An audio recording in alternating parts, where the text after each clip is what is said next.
Good morning dear students. आज मैं आपके सामने 9th क्लास एनसीईआरटी की बुक मोमेंट्स के चैप्टर 1 को एक्सप्लेन कर रही हूँ, जिसे लिखा है इंडियन फेमस राइटर मुल्क राज आनंद ने, जो फादर ऑफ इंडियन नॉवल भी कहे जाते हैं, कि उन्होंने सबसे स्टार्टिंग में इंडियन कल्चर की उस तस्वीर को लोगों के सामने रखा जो बहुत से राइटर्स ने उससे पहले नहीं लिखी थी, लाइक अनटचेबिलिटी या सफरिंग्स ऑफ पुअर्स, गरीबों की बहुत सारी ऐसी अंदरूनी परेशानियां जो लोगों तक नहीं पहुंच पाती, उनको उन्होंने अपने नॉवेल्स के जरिए से लोगों तक पहुंचाया है। और ये जो आज आपकी बुक का फर्स्ट लेसन है, द लॉस्ट चाइल्ड, एक खोए हुए बच्चे की कहानी, वो भी इसी टॉपिक से रिलेटेड है कि किस तरीके से एक लोअर मिडिल क्लास का फैमिली एक कार्निवल में जाते हैं। Carnival means a type of fair.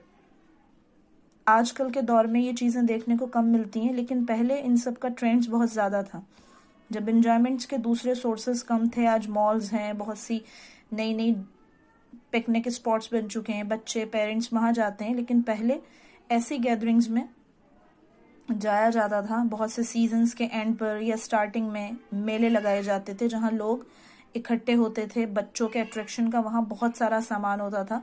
ऐसी ही जगह पर स्प्रिंग सीजन की स्टार्टिंग में माँ बाप अपने एक बेटे को लेकर जाते हैं। बच्चों की साइकी के बारे में आप लोग अगर थोड़ा सा भी जानते हैं, अभी तो आप खुद ही बच्चे हैं, 9th क्लास के स्टूडेंट्स हैं, तो खुद अपने बारे में सोचिए कि अगर आपको किसी ऐसी अट्रैक्टिव जगह पर लेकर जाया जाए जहाँ चारों तरफ आपके अट्रैक्शन का सामान हो, झूले हों, गुब्बारे, स्वीट्स, टॉयज, तो क्या होता है।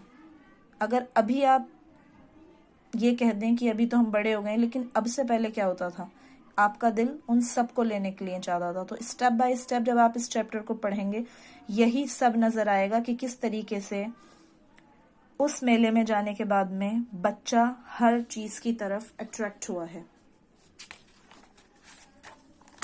लाइन टू लाइन तो नहीं, लेकिन मैं आपको इसकी थोड़ी सी समरी बता रही हूँ कि बच्चा जो है सबसे पहले जब घर से निकलता है तो उस भीड़ भाड़ वाले माहौल में उसे सबसे पहले नजर आती है एक toy shop. Toys most attractive होते हैं बच्चों के लिए। सबसे पहली चीज उसके दिल में यही आती है कि मुझे इनमें से कुछ चाहिए। लेकिन बच्चे भी बहुत समझदार होते हैं, वो बच्चा भी उन्हीं में से था। वो जानता था कि मेरे पेरेंट्स अफोर्ड नहीं कर सकते और मुझे मना करेंगे, तो इसलिए वो क्या करता है कि अपने पापा से सिर्फ कहता है कि पापा मुझे टॉय चाहिए। लेकिन वो उसको आम तौर पर जिस तरीके से बहुत सारी चीज़ों के ना देने पर घूर दिया करते थे या डांट दिया करते थे, उसी तरह से देखते हैं।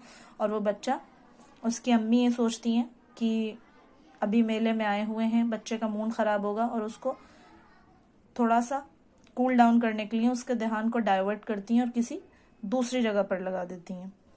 और उसकी ये रिक्वेस्ट जो है वहीं ख़त्म हो जाती है। थोड़ा आगे चलते हैं। ये डिस्क्रिप्शन है, उस फील्ड को समझाया गया है, बच्चे की हर लम्हा चेंज होती हुई ख्वाहिशात के साथ, कि किस तरीके से एक चीज़ के ना मिलने पर वो दूसरी की तरफ जा रहा है और दूसरी से फिर थर्ड की तरफ। ये चीज़ आप इसमें देखते हुए चलिए।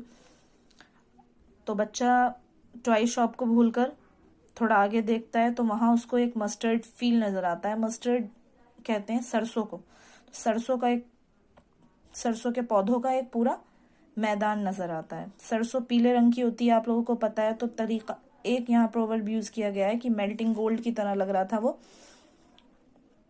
और वहां बहुत सारी ड्रैगन फ्लाइज जो हैं वो इधर से उधर घूम रही थी और बच्चे को वो भी बहुत अट्रैक्ट करती हैं। और इसके अलावा वहां उसे बहुत सी बटरफ्लाइज भी दिखती हैं। और फिर वो सिर्फ उन्हीं चीजों से नहीं, बल्कि अपने बचपन की आवेश में वो क्या करता है कि वहां दिख रहे इंसेक्ट से, कीड़े मकोड़े जो होते हैं, उन सब से अट्रैक्ट होते होते उनकी तरफ जाता रहता है। लेकिन उसके पेरेंट्स उसका ध्यान रखते हैं। भीड़ की जगह होती है, उसको बार बार उसकी मदर रुकाती हैं और उससे कहती हैं कि हमारे साथ रहो। उसके बाद में अक्सर ये लाइन आपको इस चैप्टर में जब आप रीडिंग करेंगे बैठकर तो नजर भी आएगी, कम चाइल्ड कम। दिस मीन्स कि वो अपने बच्चे को बुला रहे हैं कि जाइए नहीं, बल्कि आइए, हमारे साथ रहिए। बच्चा थोड़ा और आगे जा रहा है।